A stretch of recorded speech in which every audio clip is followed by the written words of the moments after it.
I'm John Elder Robison. I'm a geek, a music lover, a machine aficionado. I'm a father and small business owner in Springfield, Massachusetts. I was diagnosed with Asperger's syndrome, a form of autism, when I was 40 years old.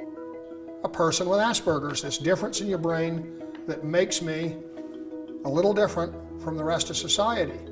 I grew up being called all kinds of things. People called me a retard, they called me mental, they called me a meathead, they called me a sociopath. You know, I would tell myself that I'm not those things. I'm a smart kid and I can do this and that.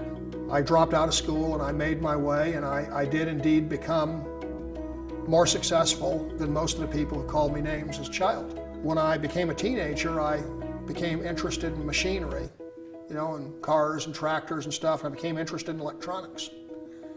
And I became interested in music. And I saw that I could put together electronics and music. So I made electronic devices for all kinds of bands. I went on to build all of Ace Frehley's special effects guitars that he played with Kiss, the ones that shot fire and shot rockets and lit up and exploded and so forth. And I decided that I would start a business that I couldn't get fired from. So I started fixing automobiles in my driveway at home. And it was kind of a field of dreams story because I wanted to work on Rolls Royces and Land Rovers, and I did it in this little tiny house in a decaying industrial town that didn't have a population of those cars. Robison Service now attracts business working on vehicles like that from all over the eastern United States.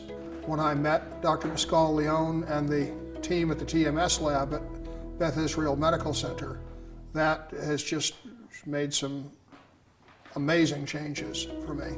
In the TMS lab, we use high-powered magnetic fields to induce tiny electrical signals in the brain.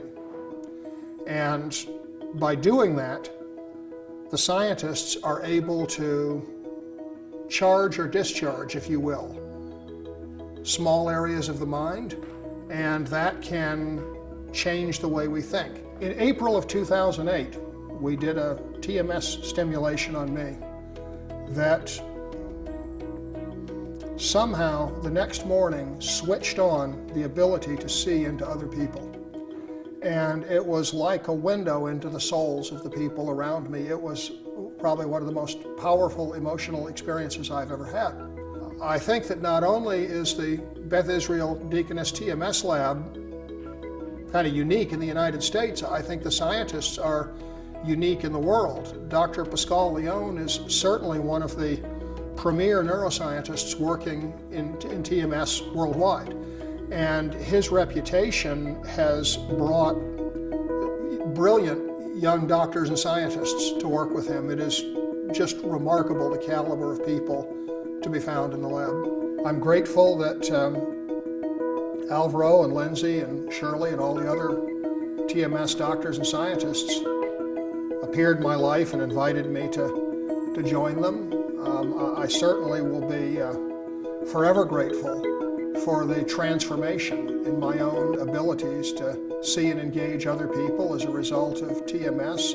It feels good after a while in life to do things to benefit other people.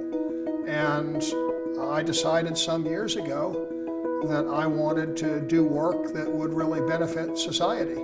And at the time, I hadn't begun writing books or speaking about autism, but I knew that I had that goal of helping society. And I am grateful for the opportunity to have made a contribution to what I believe is one of the fundamental breakthroughs in autism research and neuroscience. I think it's really quite an honor for me to have been invited to participate in that, and I'm grateful for that.